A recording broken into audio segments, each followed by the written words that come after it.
नमस्कार, अस्सलाम वालेकुम, आदाब, सत श्री अकाल। मेरे साथ हैं गौरीशंकर शर्मा एडवोकेट, लोक समाज पार्टी के राष्ट्रीय। शर्मा जी, स्वागत है जी, आपका। नमस्कार। शर्मा जी, एक पूरे देश में एक मांग चल रही है कॉलेजों व्यवस्था यानी कि हाई कोर्ट की जजों की नियुक्ति को लेकर। जी, जी। इस पे लोक समाज पार्टी 24 तारीख को जंतर मंतर से सुप्रीम कोर्ट तक पैदल मार्च भी कर रही है। जी। क्या कहना चाहते हैं? देखिए, पहले आपको बात स्पष्ट कर दें कि 24 मार्च 2025 को सुप्रीम कोर्ट का प्रदर्शन जंतर-मंतर पर होगा। अभी हम लोग इसको सुप्रीम कोर्ट का मार्च स्थगित कर दिए हैं। तो 24 तारीख को सिर्फ जंतर-मंतर पर उम्मीद है हमको पार्टी के कार्यकर्ता और वकील साहबान लेकर के करीब सैकड़ों लोग इकट्ठा हो जाएंगे और अच्छा कार्यक्रम होगा। कोलिजियम व्यवस्था ये है कि पहले भारत सरकार जो है हाई कोर्ट और सुप्रीम कोर्ट के जजों की नियुक्ति के संदर्भ में प्रेसिडेंट ऑफ इंडिया जो है चीफ जस्टिस ऑफ इंडिया से नाम रिकमेंड करवाती थी और chief justice of India concerned state के हाई कोर्ट और गवर्नर से, उस राज्य के गवर्नर से कंसल्ट करके नाम रिकमेंड करती थी। फिर प्रेसिडेंट उस नाम को होम मिनिस्ट्री को भेजते थे कि इसमें कोई वेरिफिकेशन, कोई वैसा कंडक्ट, गलत कंडक्ट तो नहीं है, वो करके आईबी को तब जा करके 1993 में ये कोलिजियम व्यवस्था डेवलप हुई। जस्टिस JS वर्मा की बेंच में वो कोर्ट नंबर 2 में मैटर चल रहा था। उस समय मैं सुप्रीम कोर्ट में काफ़ी एक्टिव था, जाता था, क्योंकि उसमें जूनियरशिप तो मेरा 1992 से ही लगभग हो गया था और 93 में वो अपना फैसला आया था। तो यूँ समझ लीजिए कि उस फैसले के बाद और अब तक सुप्रीम कोर्ट के चीफ जस्टिस और 4 सीनियर मोस्ट जज मिल करके पूरे देश में जितने हाई कोर्ट हैं उनकी नियुक्ति के संदर्भ में ये नाम भारत सरकार को भेजते हैं और उस पर प्रेसिडेंट वारंट ऑफ अपॉइंटमेंट जारी करते हैं। अब रही बात कि सुप्रीम कोर्ट के जो कोलिजियम में जज बैठे हुए हैं वो माननीय न्यायमूर्ति हैं, उनके उस पर हम कोई प्रश्न नहीं उठाते हैं, लेकिन जो व्यवस्था है इस व्यवस्था पर प्रश्न चिन्ह है और लोग ये कहते हैं कि भाई भतीजावाद की जड़ जो है ये है कोलिजियम व्यवस्था है। बल्कि अगर मैं कहूँ तो यह कोलिजियम व्यवस्था एक जातिवाद का जड़ है जो कि अभी संवैधानिक दायरे से बाहर नहीं निकल पाएंगे ये लोग। और जो राइट ऑफ इक्वालिटी और इक्वल अपॉर्चुनिटी का कंसेप्ट, प्रिंसिपल आर्टिकल 14 में रखा गया है, उसको ये लोग बाईपास करके अपने अपने लोगों को नाम रिकमेंड कर देते हैं। हाँ, कभी भारत सरकार का दबाव हुआ तो अपने लोगों से कह दी भाई ये मेरा नाम रख लो। तो लोक समाज पार्टी का इस पर मांग ये है कि आप लोग इस पर लिखित परीक्षा कराइए और लिखित परीक्षा में जो पास हो हाई कोर्ट जज बने। जो लोक समाज पार्टी का अपना प्रपोजल है भारत सरकार के लिए, मेमोरेंडम में जो दिया जाएगा, भारत सरकार के प्रधानमंत्री, लॉ मिनिस्टर और विधि आयोग, लॉ कमीशन को और चीफ जस्टिस ऑफ इंडिया को, सबको ये 4 लोगों को दिया जाएगा। और इसमें ये है लोक समाज पार्टी का प्रपोजल है कि Akhil Bharatiya judicial high court judicial commission बने। उस कमीशन की जिम्मेदारी देश के प्रोमिनेंट लॉ प्रोफेसर को दिया जाए 14-15, और उनके खिलाफ भी यह अकाउंटेबिलिटी रहे कि अगर आप गलत सिलेक्शन करते हैं तो उनके खिलाफ भी कम से कम 10 साल का सजा का प्रावधान। और जो इंटरव्यू का हो, इंटरव्यू 10 नंबर से ज़्यादा नहीं होना चाहिए।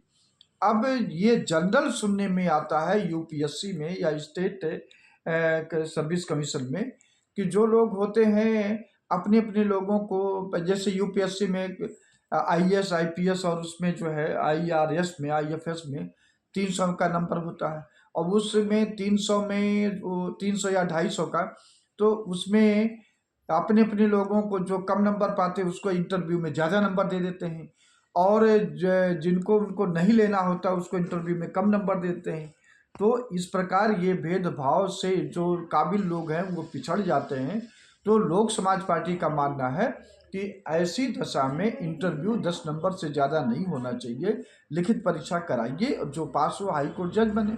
और लोक समाज पार्टी कई बैनर ऐसा भी बनवाई है कि इसमें पूछा गया है कि प्रधानमंत्री जी आपको लिखित परीक्षा कराने में क्या परेशानी है। ऐसे सुप्रीम कोर्ट के कोलिजियम व्यवस्था से पूछा गया उनसे भी कि अगर आप राजा हरिश्चंद्र हो, आप लोग तो लिखित परीक्षा कराने में आपको क्या परेशानी है। सिर्फ अमेंडमेंट तो करना है, अमेंडमेंट हो जाएगा। आज आज़ादी के बाद जब 100 से ऊपर से संशोधन हो चुके हैं, तो इस देश के हित में जो कि देश के जितने भी लॉ स्टूडेंट हैं और ये अपना स्टूडेंट फिर वो जो है वकील बनेंगे आने वाले समय में, तो उनके लिए एक रास्ता खुल जाएगा, रिटर्न एग्जामिनेशन होगा। अदरवाइज तो ये व्यवस्था रहेगी तो अपने अपने लोगों की तरफ जाएगा।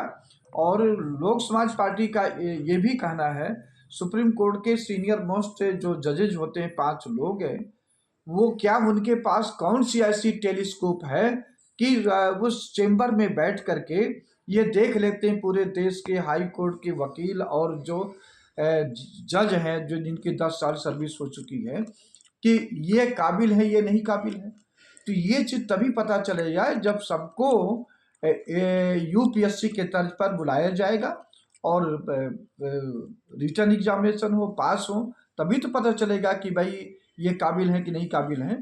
तो इस तरह से 24 से मार्च 2025 को लोक समाज पार्टी जंतर मंतर पे 2 बजे रखी है। 2 से 4 धरना प्रदर्शन होगा।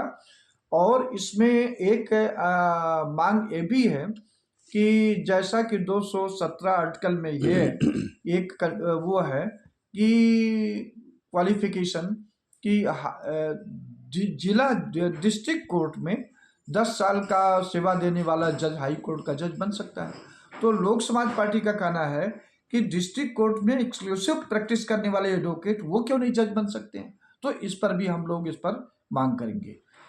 मांग को लेकर आप जंतर मंतर पे धरना देंगे और उसके बाद वहाँ पर जो आप ज्ञापन देंगे, अगर आपकी मांगें पूरी नहीं की गई या माना ही नहीं गई फिर क्या करेंगे? तो उसके लिए उसके बाद देखिए इधर मौसम गर्म हो जाएगा, तो गर्मी का मौसम खत्म होते ही जैसे बरसात चालू होगा, टेम्परेचर डाउन होगा, तब हम लोग राजघाट से लेकर के सुप्रीम कोर्ट तक प्रदर्शन करेंगे। गिरफ्तारी होगी तो गिरफ्तारी देंगे, उस पर भी नहीं होगा तो सीजीआई जो उस समय रहेंगे, क्योंकि खन्ना साहब शायद मई जून में रिटायर हो जाएंगे, उसके जो भी रहेंगे उनके घर पर हम लोग धरना प्रदर्शन करेंगे। वो पूरा विश्व देखेगा कि इस देश में लोकतांत्रिक व्यवस्था होते हुए भी लोकतंत्र और संविधान का राइट ऑफ इक्वालिटी का कंसेप्ट पूरा नहीं किया जा रहा है। क्या पुलिस आपको आगे जाने देगी? जैसे आप बता रहे हैं कि गांधी जी की समाधि से हम और आगे तलक जाएंगे, क्या पुलिस आपको जाने देगी? जाने दे या ना दे, लेकिन उसमें हम लोग गिरफ्तारी देंगे। मतलब जेल जाने को तैयार हैं? जी सर, लोक समाज पार्टी के कार्यकर्ता और जो एडवोकेट सेल के लोग हैं वो जेल जाने को तैयार हैं। देखिए बिना सेक्रीफाइस को, बिना अपने को कुर्बान करने के से ये कुछ बदलने वाला नहीं है। खास करके इस मोदी सरकार में, जो मोदी गवर्नमेंट में नरेंद्र मोदी जो ये चाहते हैं कि जीवन भर सत्ता में हम प्रधानमंत्री बने रहें, तो ऐसे लोगों से कोई उम्मीद नहीं की जा सकती है।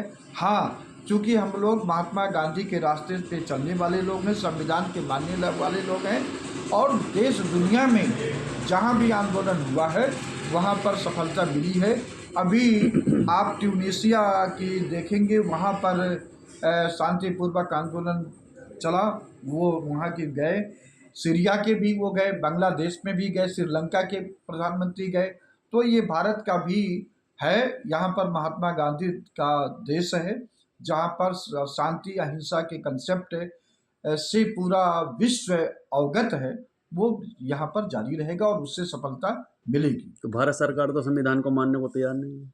देखिए भारत जैसे अभी जो दिल्ली में विधानसभा का सत्र चल रहा है, जैसे निलंबित कर दिया गया था विधायकों को, आज उनको दिखा रहे थे कि गाड़ियां भी नहीं जाने दे रहे हैं, विधायकों को जाने नहीं दे रहे हैं, जो दूसरे विपक्ष के हैं। क्या ऐसा ही होना चाहिए संविधान? ये नहीं होना चाहिए। देखिए भारतीय जनता पार्टी के लोग ये चाहते हैं मोनोपोली के, जो कि गलत है। और ये आप जान लीजिए आज की डेट में किसी का सूरज एक समय एक समान नहीं रहता है। जिसका सितारा चमकता है उसका सितारा गर्दिश में भी होता है। भाजपा का जिस दिन सितारा गर्दिश होगा, ये लोग भागना भी चाहेंगे तो भाग नहीं पाएंगे, जनता इनको भागने नहीं देगी, ये भी मैं बता दे रहा हूँ। तो ये थे मेरे साथ गौरीशंकर शर्मा, एडवोकेट, लोक समाज पार्टी के राष्ट्रीय अध्यक्ष। जेल जाने को तैयार हैं मगर अब पीछे हटने को तैयार नहीं है।